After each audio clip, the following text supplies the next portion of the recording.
Якутия лидирует на Дальнем Востоке по рождаемости и входит в 8 лучших регионов страны. Сегодня в Доме правительства №1 чествовали лучших работников здравоохранения.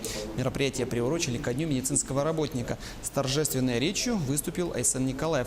Лучшим сотрудникам были вручены государственные и ведомственные награды Российской Федерации.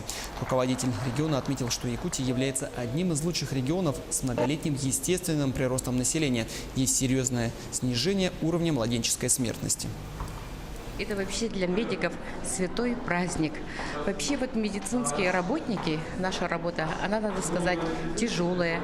Мы приносим вообще благо для населения вот, нашей республики, нашей Родины. Поэтому сегодня будут чествовать очень многих заслуженных работников, медиков, которые, в общем-то, вот, очень радуют, да, то, что вот, ценят и благодарят за наш труд. И очень хочется пожелать всем медицинским работникам в этот светлый праздничный день здоровья, счастья, чтобы было в семьях и всего наилучшего, что есть на этом белом свете.